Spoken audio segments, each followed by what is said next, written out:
inspiring nation.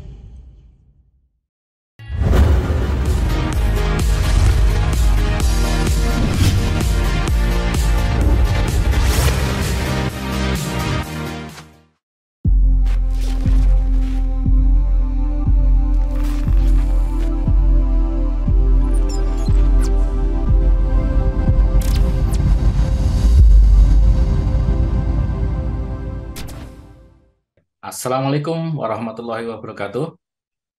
Salam sejahtera untuk kita semua. Halo Sobat Andi, selamat datang di kelas online Andi Akademi bekerjasama dengan PGRI dan Ekoji Channel Academy dalam seri Menjadi Guru Milenial Hebat bersama PGRI. Kali ini kita akan bersama-sama belajar mengenai pengantar konsep dasar desain thinking. Izinkan saya untuk share screen paparan materi kali ini. Ya. Berikut pengantar konsep dasar desain thinking ditulis oleh saya sendiri, Agus Yuwono, bersama Profesor Ricardius Eko Indrajit. Tema kali ini adalah design thinking. Apa itu design thinking? Dalam pengertian konseptual, kami ambil dari Wikipedia, yaitu konsep yang digunakan dalam berbagai hal, mengacu pada proses kognitif, strategis, dan praktis, di mana konsep desain dikembangkan. Konsep desain ini pada awalnya adalah proposal untuk produk baru, bangunan, mesin, dan sebagainya.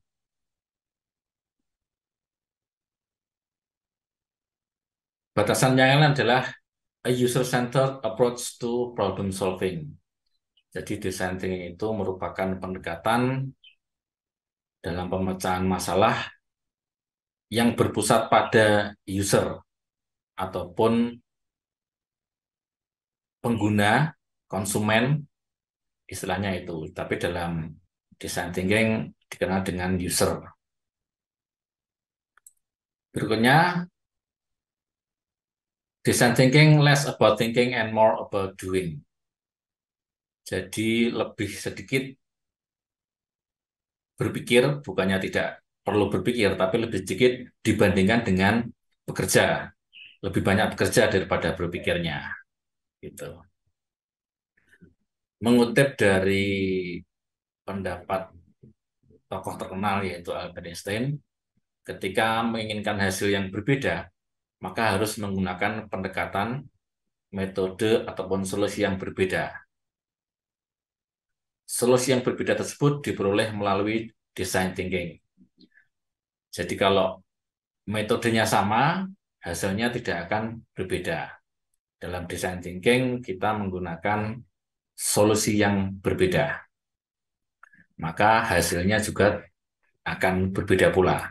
Itu yang diharapkan.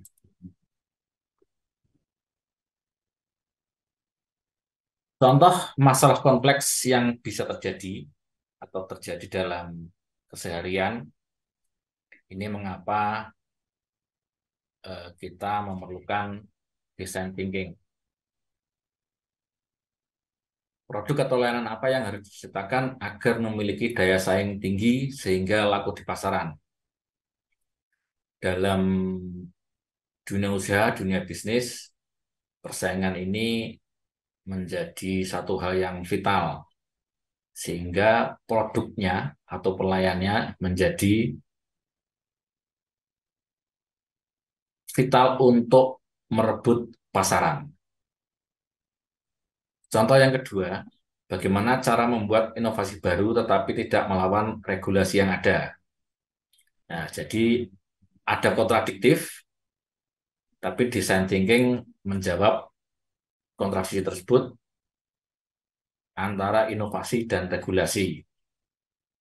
Pada saat awal diterbitkannya buku ini, sedang ramai-ramainya Undang-Undang Cipta Kerja.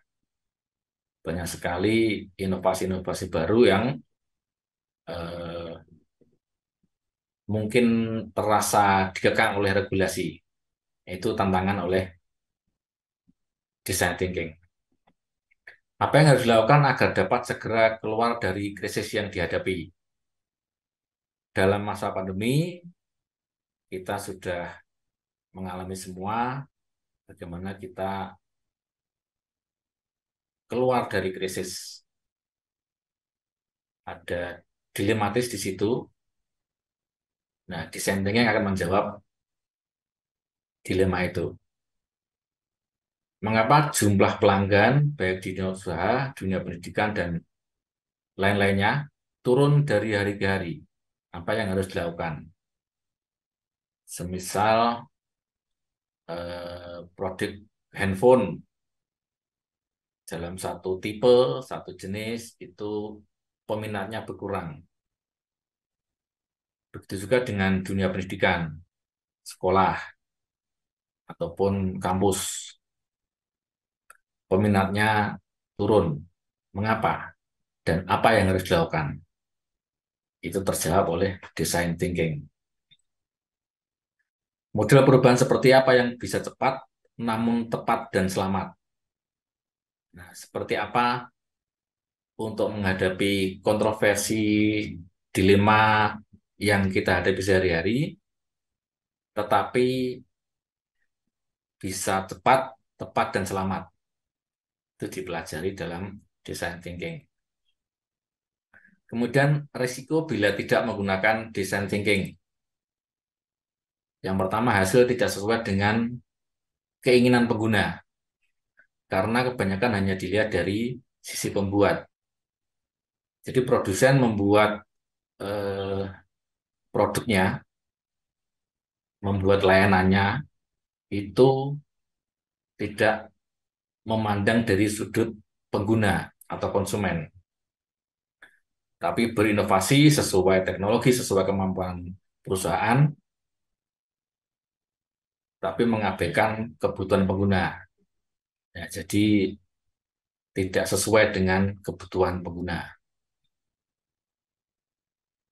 Masalah kompleks tidak menemui solusi optimum atau bahkan tidak ada jawabannya.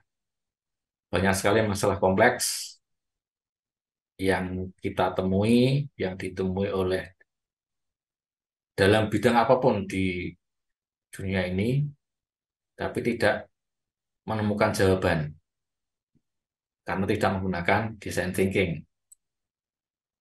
Kalah terus ketika bersaing dengan pihak lain karena tidak ada sesuatu yang baru. Tadi, seperti kutipan Albert Einstein, membuat sesuatu yang baru dengan cara lama.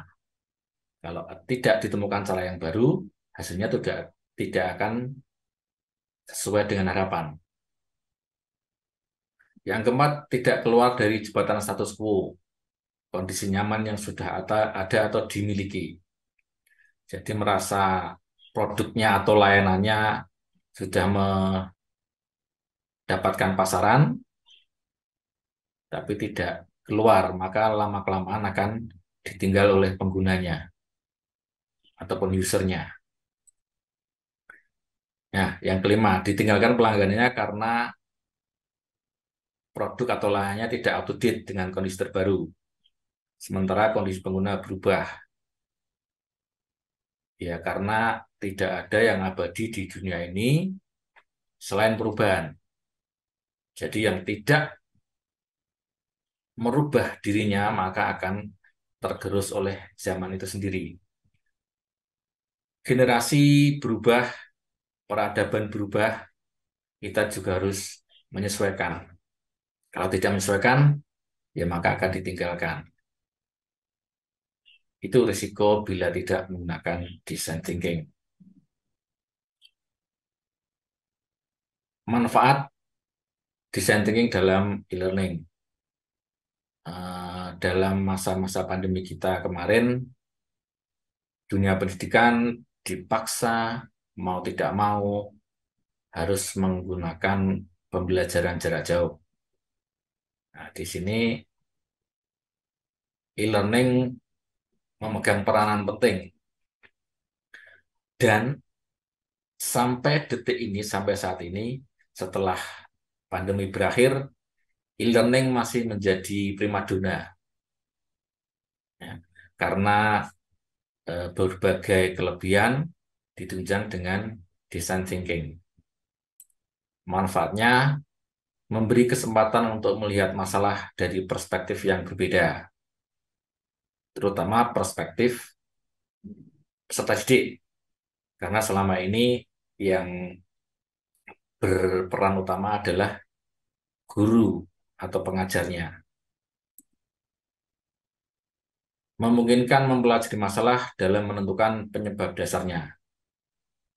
Ya, jadi untuk menyelesaikan masalah itu harus mengetahui, mengidentifikasi penyebabnya. Nah, di situ dipelajari oleh design thinking. Mendorong pemikiran inovatif dan penemuan solusi kreatif. Dalam prosesnya, dalam tahapan-tahapan design thinking, nanti ada langkah pemikiran inovatif dan menemukan solusi kreatif.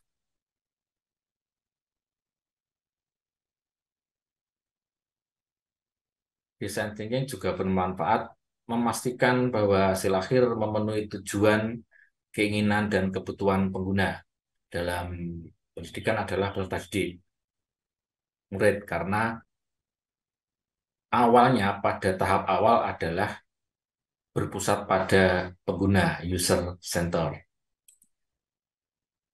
Kemudian menghasilkan pengalaman yang lebih efektif dan informatif untuk peserta didik. E-learning itu tidak hanya membatasi ruang dan waktu peserta didik ataupun guru di dalam kelas, tapi lebih luas lagi. Tidak hanya di dunia nyata, tapi juga di dunia maya. Hal tersebut akan menghasilkan pengalaman efektif dan informatif. Membuka kemungkinan untuk terus memperluas pengetahuan. Dari sedikit pengalaman yang diperoleh dalam e-learning, di situ akan muncul rasa penasaran. Ya, di situ akan membuka kemungkinan untuk memperluas pengetahuan. Peserta didik akan terpacu untuk mencari tahu, menjawab rasa penasaran tersebut. Nah, kemudian implementasi atau penerapan design thinking itu sendiri adalah ada dua, elemen dan proses atau tahapan. Kita bahas elemen dulu, elemen design thinking. Ada 4 hal: people center, highly creative, hands-on, dan iteratif. Kita kupas satu persatu. People center atau berpusat pada orang.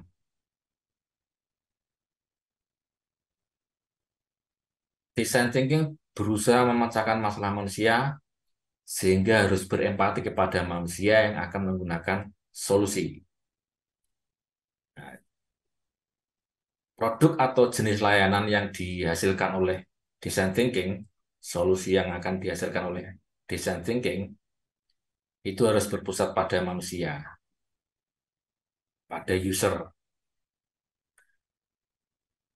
Langkah yang pertama harus berempati kepada user. Kita menempatkan diri kita sebagai user. Jadi akan lebih tepat dalam memecahkan masalah user, manusia, people itu sendiri. Mulai dari mereka yang akan menggunakan hasil yang dikeluarkan design thinking. Nah, dari user itu kita akan mulai dari tahapan-tahapan dalam design thinking. Kita tidak akan mulai dari teknologi, dari kemampuan perusahaan, kemampuan sekolah, tapi dari user.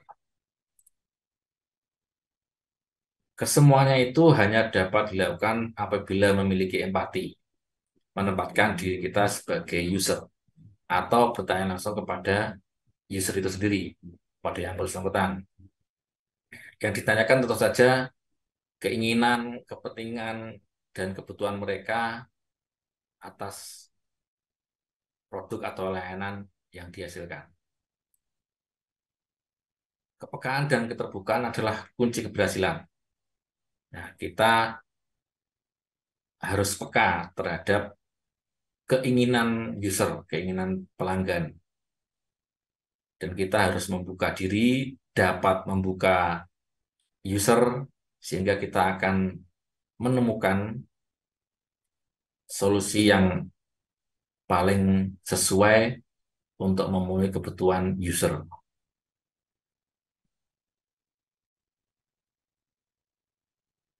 Proses yang kedua adalah highly kreatif, kreativitas yang tinggi. Design thinking merupakan instrumen yang memberikan stimulus untuk melihat sesuatu dari perspektif yang berbeda. Di sini letak kreativitasnya. Kita tidak melulu memandang dari satu sudut pandang saja, tapi kita dapat melihat dari perspektif yang berbeda dalam menggunakan design thinking. Berpikir kreatif dan inovatif merupakan kunci memandang sesuatu dari berbagai sudut yang belum pernah terpikirkan sebelumnya. Barangkali eh, produk laptop misalnya. Produsen hanya memikirkan kecepatan atau kemampuan menyimpan memori dalam laptop. Kalau kita menggunakan design thinking, mungkin kita akan mengetahui keinginan pengguna untuk menggunakan fasilitas kamera, fasilitas audio, untuk pembuatan multimedia, dan sebagainya. Nah, itu sudut pandang yang belum pernah terpikirkan sebelumnya. Sebagai contoh saja seperti itu. Yang ketiga, hands-on. Design thinking bukan masalah teori, tukar pikiran, atau diskusi semata, melainkan lebih pada kerja real memecahkan masalah. Jadi diskusi panjang, pembicaraan-pembicaraan panjang, rapat-rapat yang bertele-tele, itu tidak diperlukan. Diskusi secukupnya, kemudian diperoleh pemikiran yang berbeda, langsung bekerja. Gagal berkali-kali adalah sesuatu yang diharapkan karena merupakan bagian dari proses. Meskipun ada pandangan bahwa diskusi yang sedikit tidak akan menemukan solusi. Belum ditemukan kesimpulan, sudah bekerja, sudah hands on. Nah, tapi justru di situ kelebihan design thinking. Karena kegagalan yang berkali-kali itu akan ditemukan solusi yang paling bagus untuk memenuhi kebutuhan pengguna. Karena kegagalan itu bisa tidak dalam suatu proses. Kuncinya adalah eksperimen berbasis trial and error. Kalau saya lebih suka learning by doing, sebetulnya sama saja. Di situ kuncinya adalah kegagalan bukanlah suatu momok yang menakutkan. Justru dari kegagalan kita akan belajar lebih bagus, lebih baik lagi. Iteratif atau berulang. Jarang terjadi satu kali mencoba langsung berhasil. sehingga proses iterasi adalah suatu keniscayaan. Banyak sekali proses dan sering terjadi suatu produk dicoba gagal, tidak sesuai ataupun tidak mencapai target. Nah, itu tidak masalah karena suatu keniscayaan. Dari situ kita akan memperoleh permasalahan, mendapatkan permasalahan untuk dicari solusi kreatifnya, solusi yang sesuai keinginan. Kecepatan iterasi adalah kunci dari eksperimen. Eksperimen tadi trial and error. Dan keterlibatan pengguna sangat diharapkan. Ya, karena people center tadi, user center tadi, pengguna user harus dilibatkan. Karena itu merupakan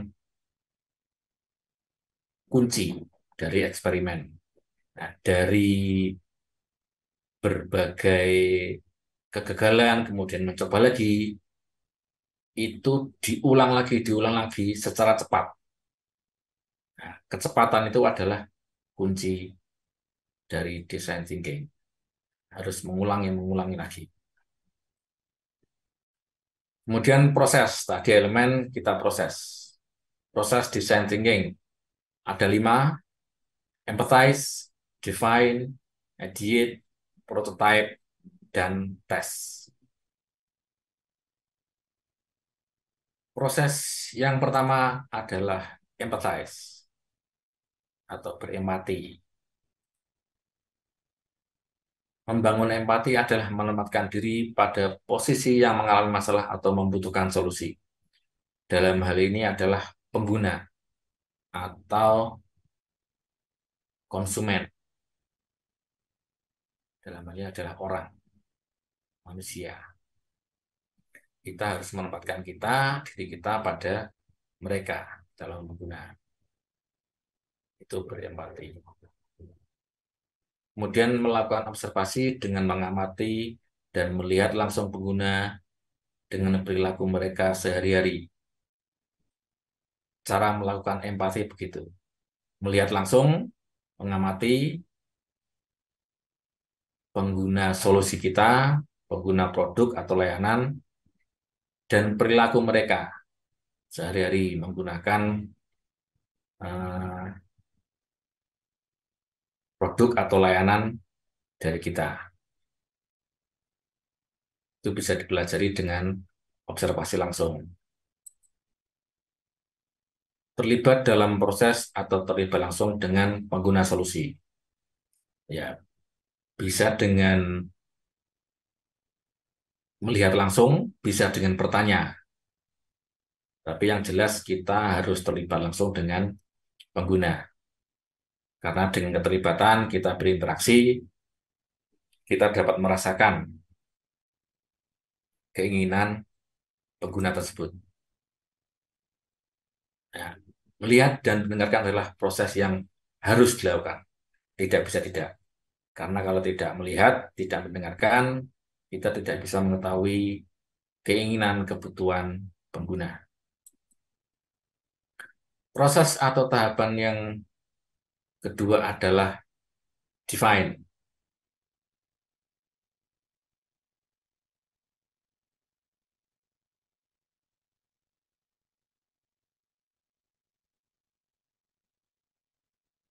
Define ini tindakannya adalah fokus pada kebutuhan diri dan ekspektasi yang diharapkan dari solusi.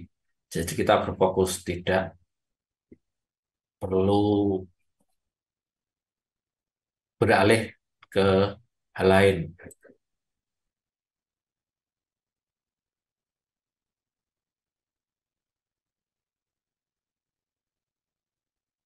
Kemudian ideate, tahap selanjutnya. Menggali ide sebanyak mungkin untuk mencari solusi. Dalam diskusi, dalam curah pendapat, kita tidak perlu membatasi ide, tidak perlu menilai ide orang lain. Kita harus berpikiran out of the box. Kalau perlu, ide-ide yang nyeleneh, yang gila dalam tanda petik itu perlu kita gali untuk mencari solusi yang terbaik.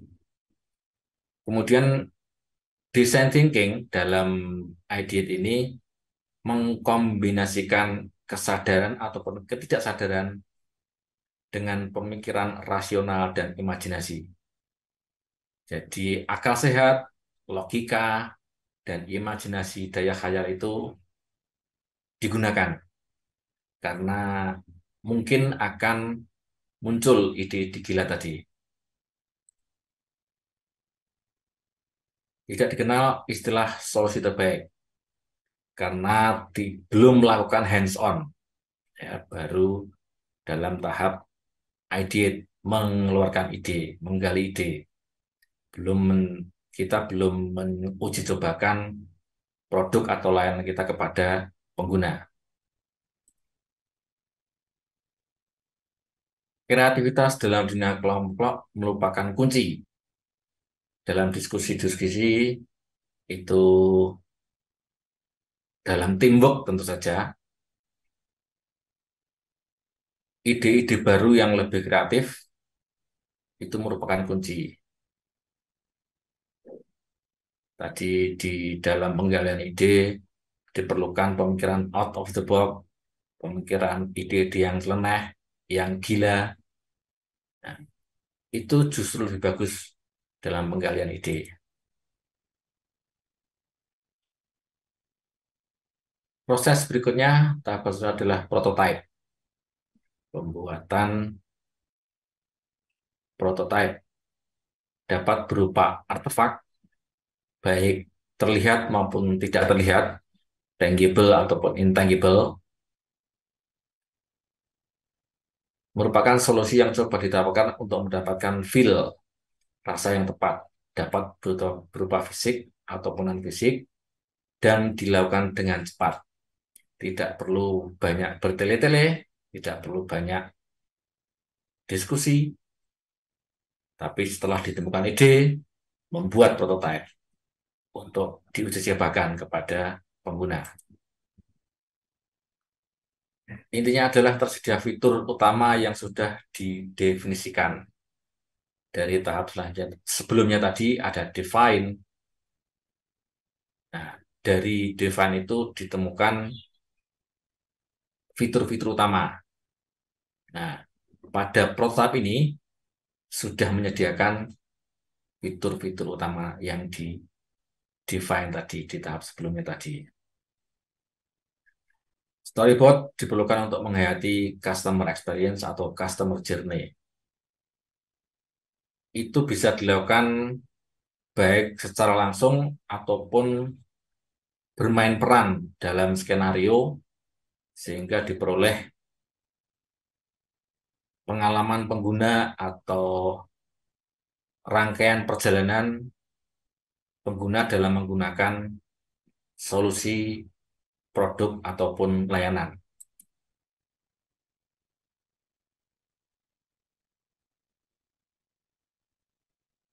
Yang terakhir adalah tes ataupun pengujian.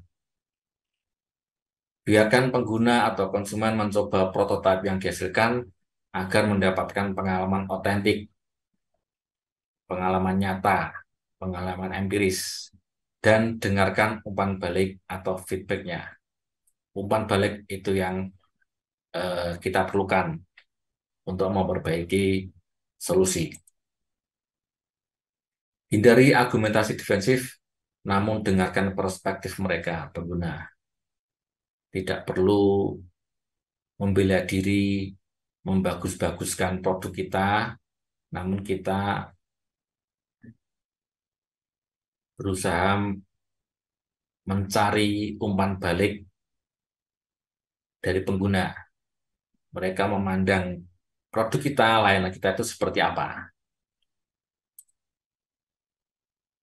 Dengarkan perasaan dan pengalaman mereka, pengguna dalam ini, dalam menggunakan solusi yang ditawarkan. Ya, dari pengalaman empiris mereka, pengalaman otentik mereka, kita perlu mendengarkan perasaan ataupun pengalaman mereka dengan berempati tadi. Setelah diidentifikasi, dikumpulkan umpan balik, itu jadikan masukan, kemudian lakukan perbaikan untuk menyempurnakan prototipe dan solusi yang telah diuji cobakan.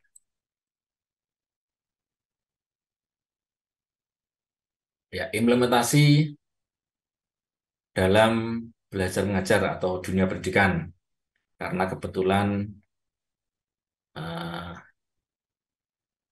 ini kerjasama dengan PGRI dan penulisnya juga seorang pendidik, maka implementasi yang digunakan adalah dalam dunia pendidikan.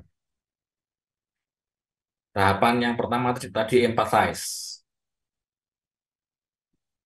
Sebelumnya saya tidak tahu karena design thinking ini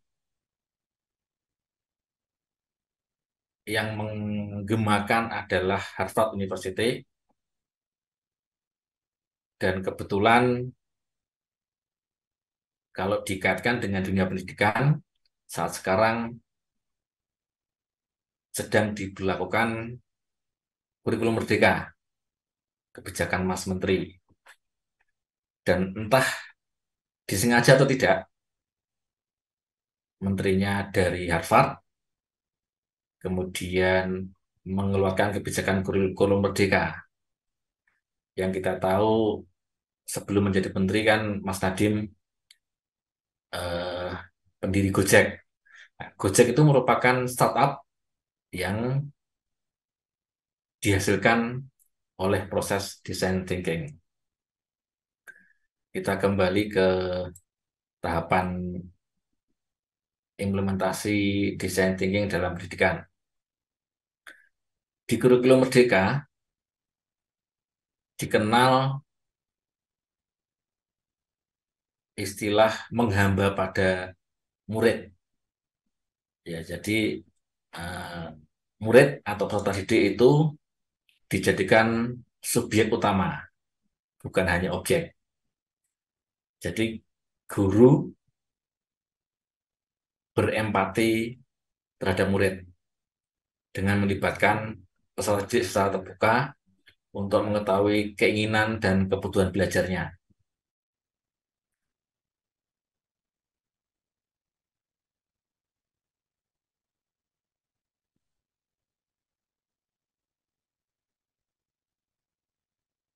Empathize ini di dalam kurikulum merdeka barangkali pada tahap asesmen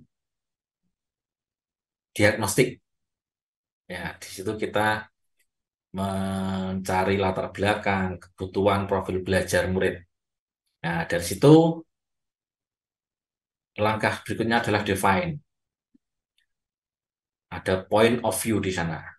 Rumusan formula point of view adalah pengguna ditambahkan dengan kebutuhan, ditambah dengan wawasan, akan menjadi pernyataan. Pernyataan point of view. Nah, kelompok peserta didik itu mempelajari, mengidentifikasi, serta menggambarkan kebutuhan kelas tersebut. Setelah beberapa latihan sketsa cepat, tidak perlu yang bertele-tele, berlama-lama, tapi tidak segera membuat solusinya, harus diperlukan waktu yang cepat. Masing-masing kelompok membuat identifikasi.